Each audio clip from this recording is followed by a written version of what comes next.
All right. So for today's reading in the Party Method, going cover to cover, we are closing in on chapter 11, and this is an exercise that is really essential for self-expression, um, like clearing the pipe, so to speak. There's a lot, I think one of the things I'm looking and doing these sequentially one after another is seeing how these have a quality of kind of like cleaning out the pipes. And one of the things, so in the fifth hub, which is about expression, speaking, creation, is the fuck you journaling, pardon my French, is a release prompt for journaling.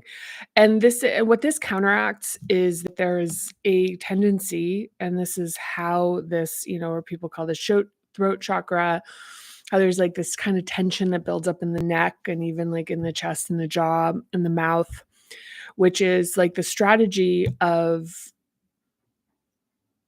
kind of like surviving or making it through a difficult situation by belittling it, by being like, it wasn't really that big of a deal.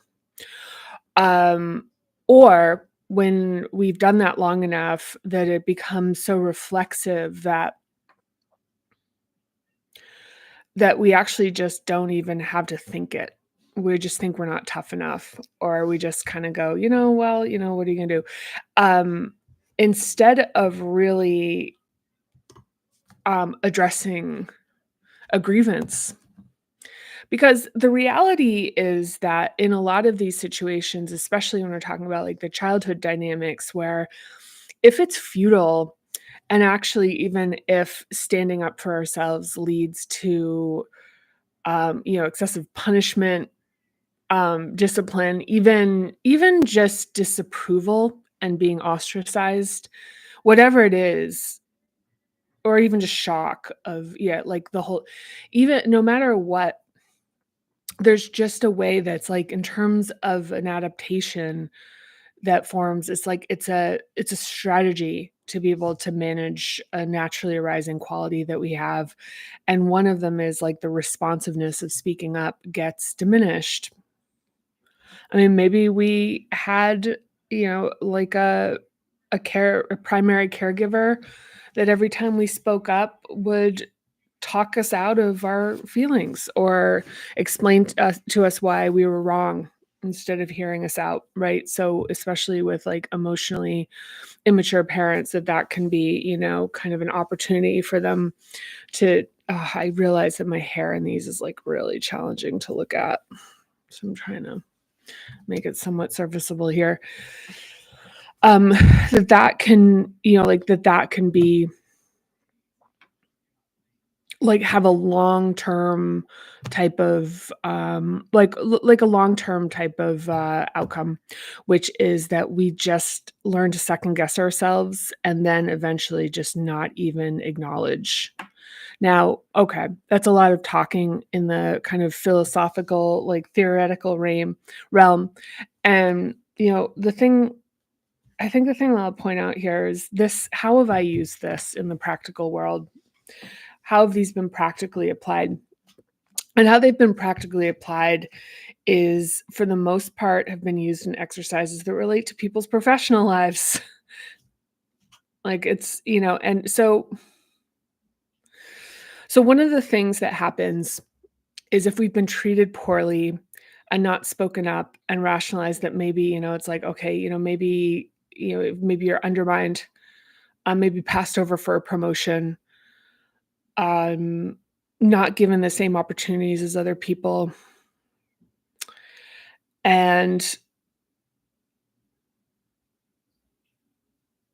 especially when it's in a place where, they're like an immediate matter of livelihood and other really practical factors, are in play. There's just like these strategies kind of like really come to our rescue in a sense. But the thing that happens is that for many people that I've worked with, the longer term implication And the outcome is that they actually start to believe that there's kind of a justified reason for their treatment on some level. Usually it's kind of like it's under a very thin there's kind of a surface thing of sort of acceptance where there isn't a lot of emotion around a situation. So say somebody, helped build a company and then they wouldn't be promoted. That there's like other people that were hired from outside who didn't really have qualifications, or that things were promised that were never given, and that the reasons that were provided for not being promoted were like really thin. And I'm thinking of a particular situation, but this is like kind of reminiscent of many, because this is incredibly common, not being respected in your job, especially for higher ranking professional women. And there's a lot of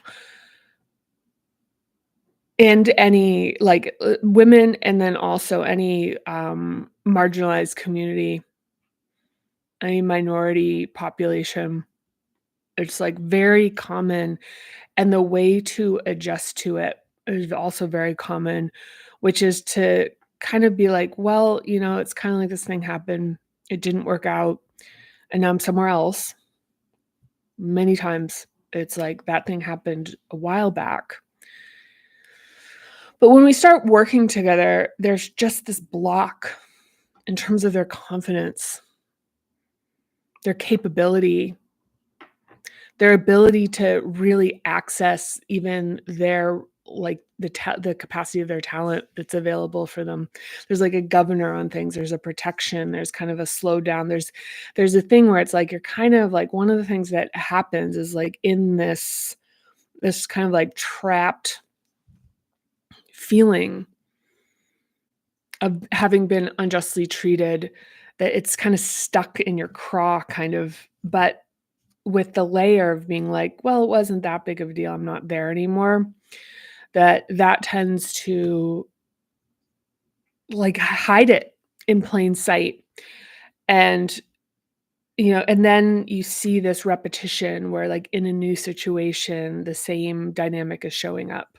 Because now they're actually actively participating in it by kind of hiding themselves and holding back on presenting ideas and being confident about their assertions and trying to play it safer. Like as in that, like that being like, that's the lesson, is that I need to be tougher and I need to play it safer and be more political. And I'm not saying that's not always true, but what I am talking about is like the internal conflict that is like internally locked within ourselves, and releasing that. Because even in environments where we have to be more political, if we can do it consciously, the kind of deleterious or damaging effect of it is significantly minimized, because I'm not going to say it goes away entirely, but like minimized when we're connecting with like actions with what we actually want to accomplish and what really matters to us, versus just feeling like sort of like stuck under the wheel, so to speak. So let's talk about this. So this is a really important exercise. I've done this many times, and I will tell you that it has surprised me throughout.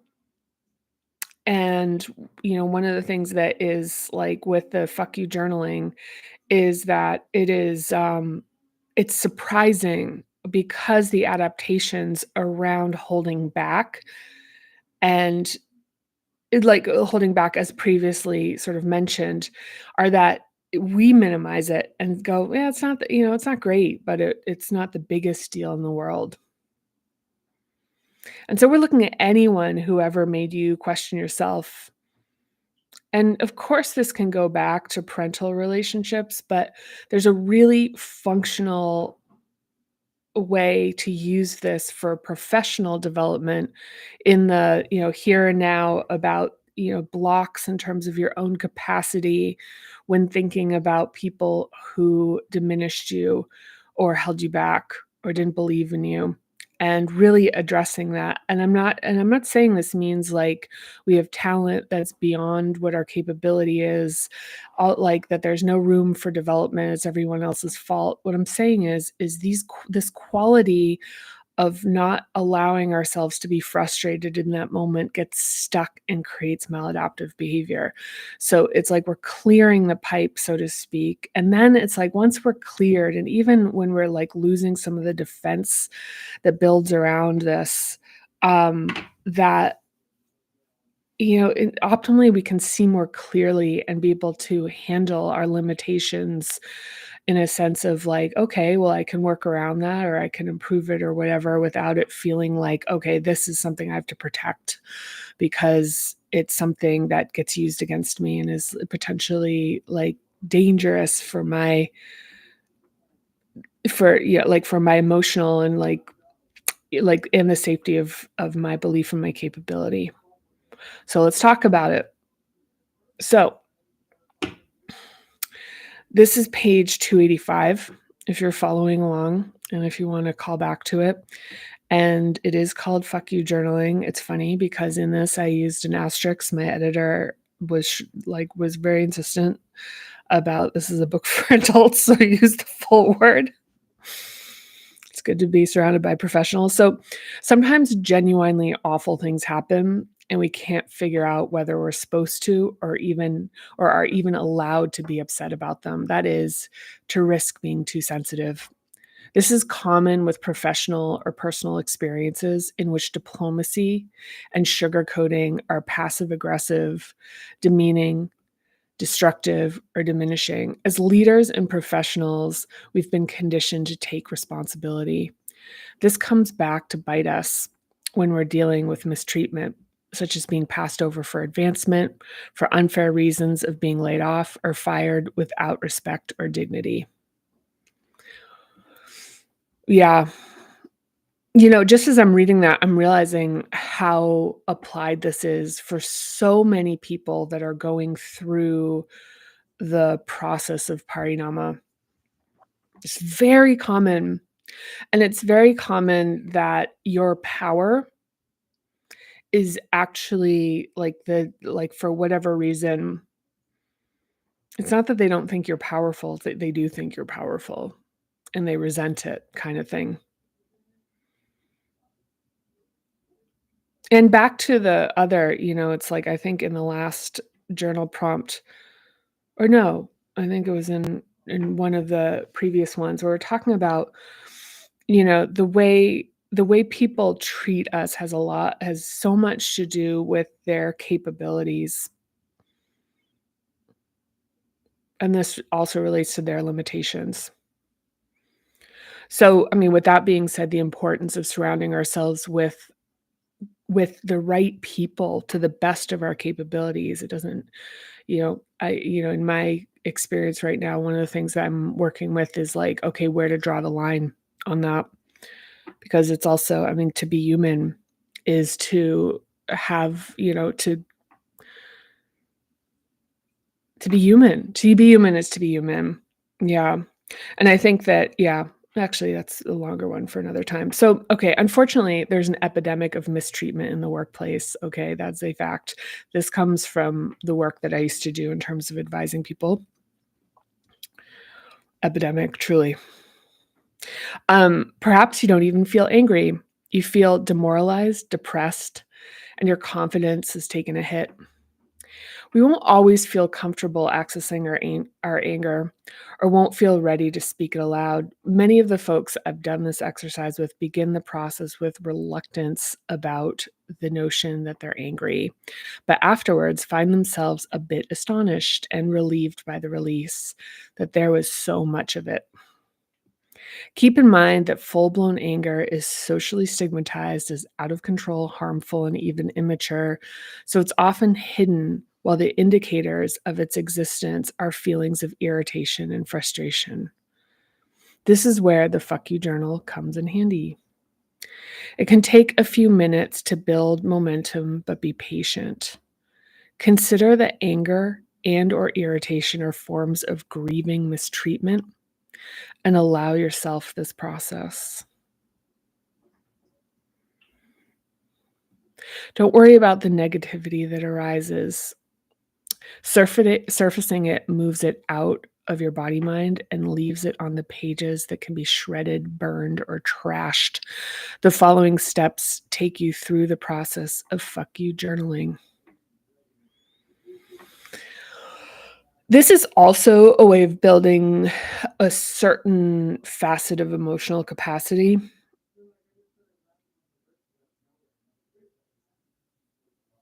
To create space for this very phenomenon, and I'm speaking about it, it's interesting is that I think this kind of relates to all sorts of dynamics, and I'm applying where I use this as the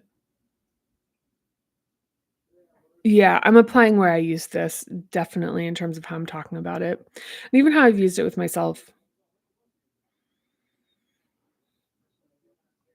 Yeah, I mean, on a personal level, the worst the kind it's interesting in my my romantic relationships, I have not had this kind of I don't yeah. This dynamic has come up a lot more in my professional life. It comes up a little in other places, but it's just but it could be in something that is like applies more to for you for romantic relationships, familial relationships, even things that have to do with community relationships, your role in your like whatever community organizations you're part of. So it's just clearly is a bias towards how I perceived it and how I worked with it, but it's not limited to that. So let's begin. So it's best to do this where you feel safe and when you can rest afterwards. If there are people around, make sure they can hold space if tears and emotions arise. Find some pages of paper that can be ripped up. Some folks burn them. I burn them. An empty page on your computer can work, but if you handwrite, you're more likely to feel the physical release, and the words will likely become big and messy as the feelings release and express themselves. I would even go as far as saying that if you make a voice memo and delete it, that some folks like the voice memo, as I've come to learn. But so it's like anything where I think the physicality of writing, there's something in that because I think typing is pretty disembodied. It can, if it's what you need to do, it's what you need to do.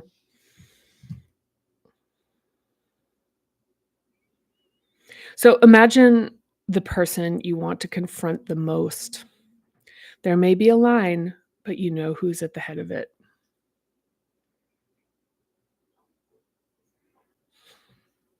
There may be more than one, but there is a person who is front of the line. So now start writing what you want to say to the person. Maybe begin politely. Let the energy build. Don't be afraid if the emotions surge. They will pass as you continue to write. But if you begin to feel distressed and sense that stopping is a good idea, then just kind of take a break or stop, like kind of catch your breath. I think one of the things about being afraid of anger is never having really like laid the pedal down. So it's this thing that's like, oh, if I start, I'll never stop. But one of the things about it is realizing like it uses a lot of energy, so it burns itself out. So when we're always kind of like it's like sort of it's like, oh, hold it back. Like one of the things is with this is just like keep saying it. So use the words you've always wanted to say, even if they feel dark and nasty. Remember that everything coming up is coming out, and realizing it means you no longer need to carry it. So make them as ugly and messy as they need to be. I really mean this too. Like, make it if it's personal, if it's fantastical. Sorry, I'm just like doing this because I imagine it's kind of hard to look at this bizarre bang situation. Sorry to interrupt. The but make it ugly, make it personal, like everything that's ever because one of the things that happens is like when we don't express something, there's like kind of it's sort of like trying to think of the analogy. It's like sort of a sticky ball rolling down the road that just starts picking up all sorts of like weird shit. That's kind of unrelated to it, but it's just like pulling in. It's like mean thoughts, personal thoughts, really petty things, like noticing little things like you're this or you think this is so cool or it's so embarrassing that you're this. Like it's just this is not your like this is your moment where it's like anything that you've sort of thought and been like, oh, I couldn't like you're getting it out, getting it out. It's all the things, everything that has energy behind it. And you'll know because another thing, I don't know if it's in here, so I'm gonna just give it right now, is that one of the things is like you can start writing something and then you're like, you kind of peter out because it has no energy. So just stop and then start with something else. Just keep going where that like keep going where the energy is on this. You keep going to where, if you feel like, oh, I started writing about how stupid their collection of you know sports cars is or whatever, like, and how blah blah blah, and then it's just I kind of got like it just wasn't working. It's you're not committed to that line of thought. You just go, and another thing, like you don't. So it's kind of an important thing to stay in the line of energy with it and notice, like just that it's like exhaust venting. So if you can't keep going until you feel the intensity winding down. Take a few cleansing breaths, allow yourself time to settle, and close your eyes and feel the release.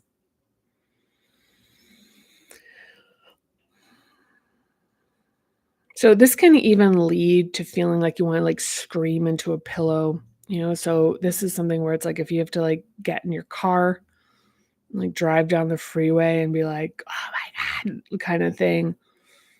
And you can do it. But this can also like exhaust that impulse. Like if you just keep if you there's still something in you, it's like I mean, and so one thing I'll say that is like I'm thinking about sometimes it's like the writing starts to be, it's like on a page, it starts to be like primal, like write the things you want to scream in all caps and all like just in the most grittiest way. So okay, so now and so just take once you have released that, land with it. So you can hear the gardeners outside my window. Sounds like they're having a good day. It's nice. Um, so just feel that release. Just notice and then notice anything that sort of just comes up. Notice what it feels like to let that go. It might take more than once. Usually not really, to be honest. So destroy or delete the pages. If you can do it safely, burn or shred them and dispose of them in a way reminiscent of trashing and flushing waste. Gently massage your jaw and neck and make some noise by singing or making a sound that brings some vibration to your throat. For example, ah, ah, or do a voo.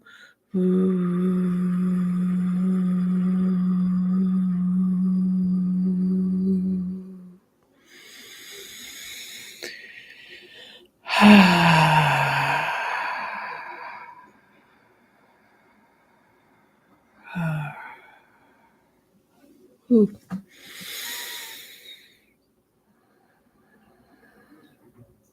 Yeah, and if there's even any kind of that, when there's a little blah, blah, blah, blah.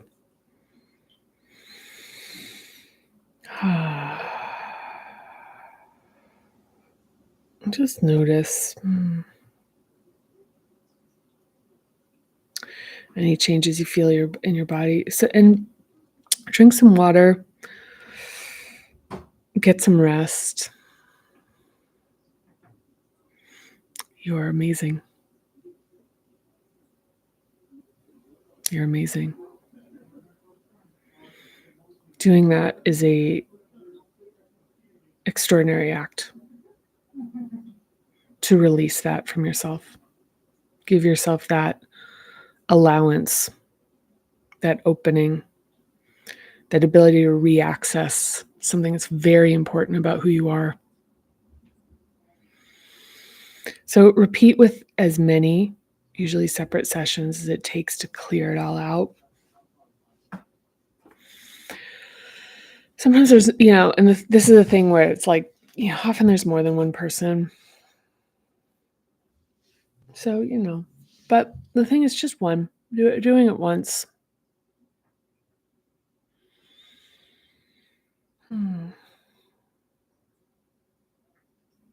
Giving yourself that.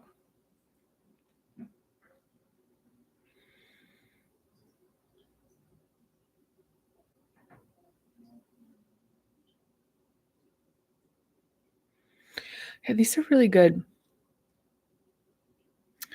So that is it for now. I hope you try it. And next session, next time I'm going to read from page 285, the sixth hub, Insight and Dream Journal. What's your superpower?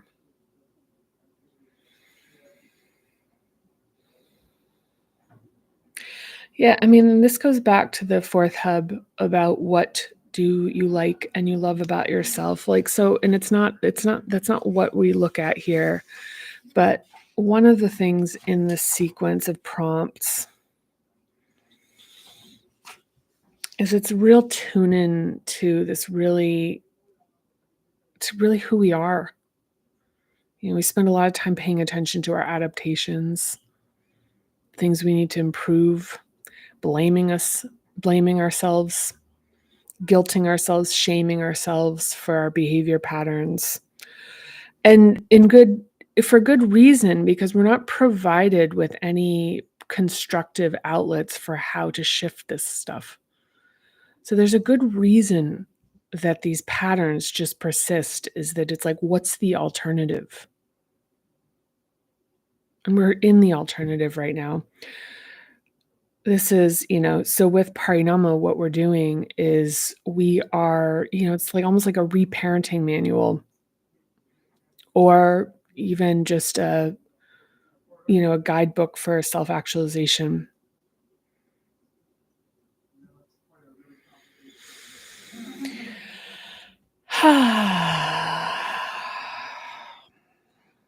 Yeah.